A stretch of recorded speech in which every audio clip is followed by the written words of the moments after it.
Universe shows us it is a time to restart, have a new beginning.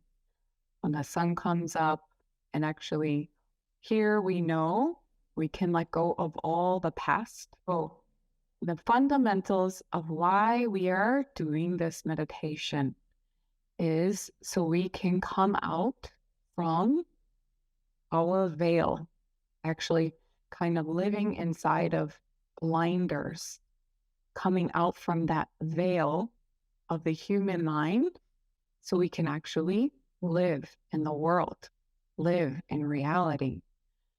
So if this reality is not existing within us now, this reality will not be there when we die.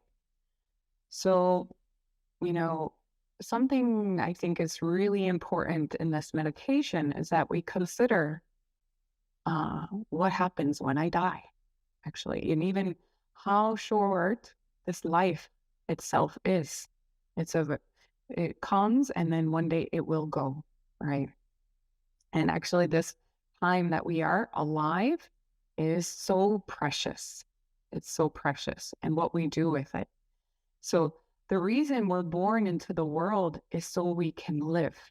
So, if this doesn't exist, this truth doesn't exist within us now, it will not be there when we go. So, in order for us to have truth, one has to get rid of this incomplete world and the incomplete self, go to the universe, which is truth, and be born. And one can live forever in the world of truth. So when we think about what is eternally living, we can think about the universe. So the universe is represented by the circle. So the universe, that existence existed forever ago. So around 13.9 billion years and beyond that, the universe just looked like absolute emptiness. And around 13.8 billion years ago, the stars, the sun, the moon, the earth, and even humans began to exist in the universe. So when seen from the universe, actually the material things had never really been born. And so that's also why the Buddha, when the Buddha itself, he was living and he was very interested to find out what is birth, aging, sickness, and death. And one night when looking upon the sky, he saw the star, and at that moment he enlightened. The star had never been born. He called the star no birth. And when he saw the infinite emptiness of the universe, he enlightened, this existence has no death. So he called the material world no birth and the infinite emptiness no death. So humans make their own mind by copying this world and then think that that world exists. So people live being deceived by their own mind of lies. So just as we were saying, like that is this blinder, actually, we're living constantly filtered by the pictures one has taken since the time they came into the world of whatever I learned. And then a person lives with all of those conceptions and habits from the life that they've lived.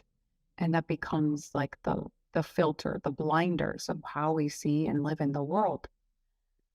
So people never really once seen or lived in the real world. They've always been living inside of their own man-made mind world, and that's overlapping over this world. And so what eternally does not disappear, and what is the truth, what is the reality, is the infinite universe emptiness. So if you go back to this universe emptiness and are born, then this place is the world of truth.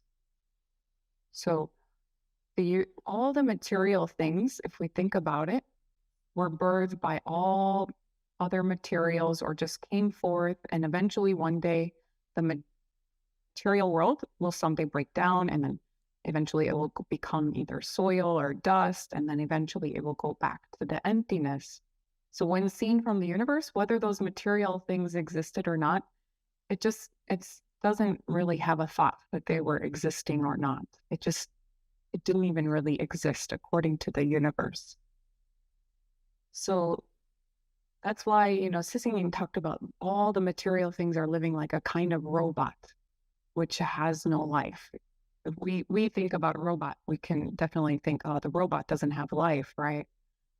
But even the material world compared to the universe, all the material things also are living like a kind of lifeless robot. They just come and then they just will disappear one day. So, but this universe itself is what eternally doesn't disappear.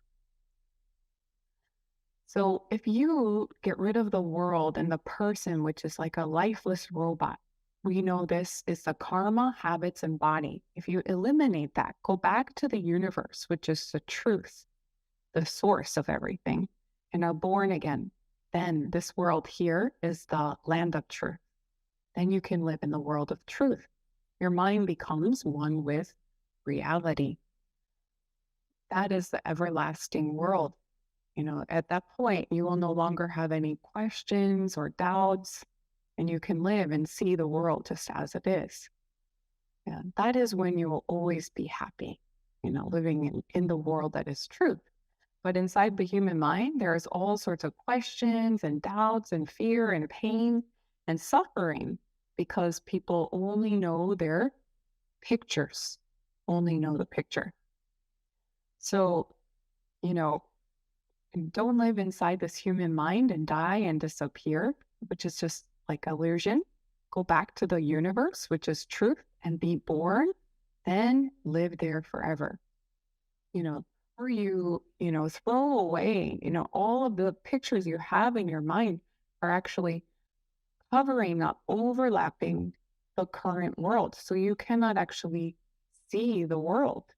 Always what you're seeing is in your mind every moment without even realizing it.